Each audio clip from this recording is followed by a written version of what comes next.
Доброго здоровьица!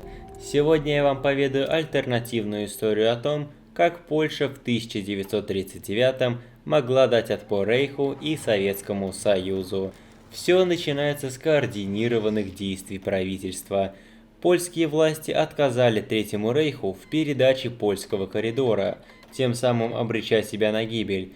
Владислав Гомулка, в то время представитель коммунистической польской партии, предложил свою идею смещения правительства под видом гражданской войны.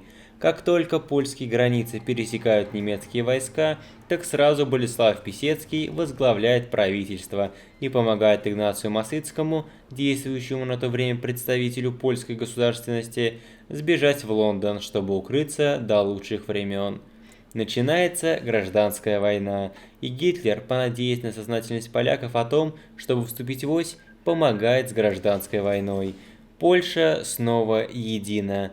Далее уже Сталин переступает границы Польши. На этот раз сам Гомулка возглавляет правительство и обманом сажает Писецкого в тюрьму. Начинается уже вторая польская гражданская война, в которой Сталин помогает Гомулке одержать победу и приглашает его в свой альянс Коминтерн. Далее идут долгие месяцы восстановления и подготовки к обороне, ведь Гитлер узнал о проделках Гомулки и уже готовился объявить новую войну Польше. Тем временем в Европе уже вовсю полыхала новая война. Франция отдалась Италии почти без боя, а Гитлер пересмотрел пакт Молотова-Риббентропа, чтобы воплотить в жизнь план Барбаросса. 25 февраля 1941 года правительство Польши получило ультиматум от Германии о том, что если регионы, входящие в состав польского коридора, не будут переданы Германии в течение недели, то немецкие войска займут эти регионы силой. Польское правительство отказалось от данного ультиматума, утверждая, что Данциг останется Гданьском. Так Польша и вступила во Вторую мировую войну. Только к концу сентября 1942 года фронт с Германией более-менее стабилизировался.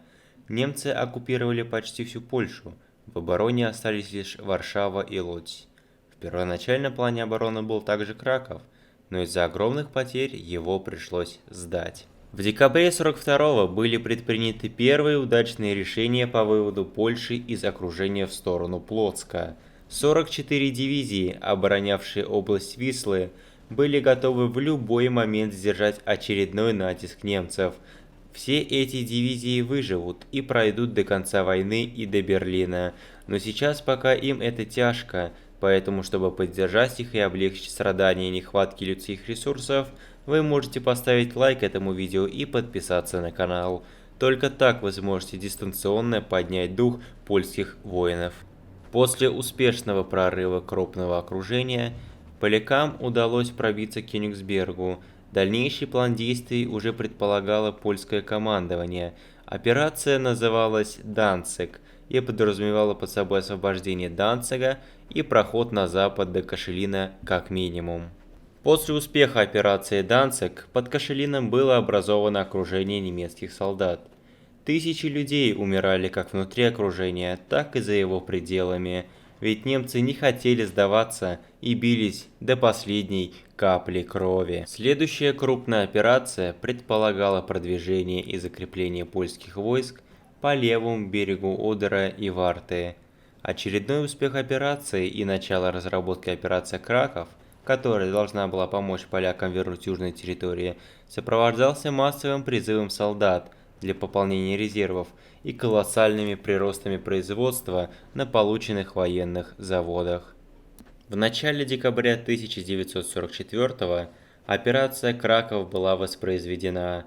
Она предполагала под собой стеснение немецких войск от Варты до Одера и становление польских войск по Висле, от Катовицы до Радома, где пришлось бравым польским ребятам убиваться об свои же укрепления.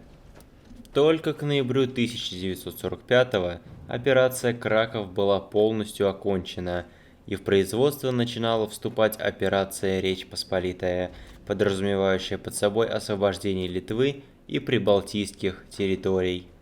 13 декабря 1945 Все польское военное командование было награждено орденом Белого Орла за успешную операцию Краков и планирование наступательной операции Берлин, в которую также входило соединение Берлинским коридором с союзниками. 28 февраля 1946 года польские войска вошли в Берлин, за который последние месяцы велись ожесточенные бои. Гитлер был в ярости, что какие-то поляки одерживают верх над его единственно правильной арийской нацией. Гитлер еще таил надежду на то, что Сталин попросит о прекращении боевых действий, и у Германии появятся дополнительные ресурсы, чтобы дать отпор союзникам. Но Сталин сдаваться не хотел. Хоть Россия отдала Ленинград и Москву, немцы все никак не могли пройти через Сталинград, за которым скрывался Кавказ, с крупными месторождениями нефти, так необходимой Гитлеру. Только к концу мая 1946-го удалось создать Берлинский коридор, который положил крупный болт на планы Гитлера о мировом господстве, ведь армия союзников уже устремилась на восток, что больше бы не позволило немецким войскам сдерживать наступление от поляков. Также операцию Берлин решили расширить и уничтожить крупное окружение немцев в Северной Германии, оставшееся там после Берлинского коридора. В марте 48-го Германия капитулировала. Внутренние распри не позволяли легитимному правительству Германии далее продолжать войну. К сожалению, операция Речь Посполитая так и не смогла завершиться. Польские войска смогли добраться только до Мемеля и захватить Эрмленд-Мазурию, неся при этом довольно крупные потери. После капитуляции Германии Сталин потребовал вернуть Польшу литовские территории, захваченные во время войны. Сначала хотели отказать, но Винсенте Витас, действующий уже на то время выбранный президент, решил не разжигать новую войну, хоть и литовские территории были довольно важны для Польши. Винсенте аргументировал это тем, что сейчас Польше нужно восстановиться после тяжелой войны, а не разжигать новую. Большинство его поддержало, ведь действительно, Польша сейчас была не в лучшем состоянии, чтобы атаковать Советский Союз. В июне 48-го был захвачен Лиссабон, что ознаменовало окончание войны в Европе, но Альянс Ось остался в Латинской Америке и представлял большую угрозу. С фашизмом нужно было покончить раз и навсегда, и на Мехико была сброшена первая атомная бомба, что ознаменовало конец Второй мировой войны.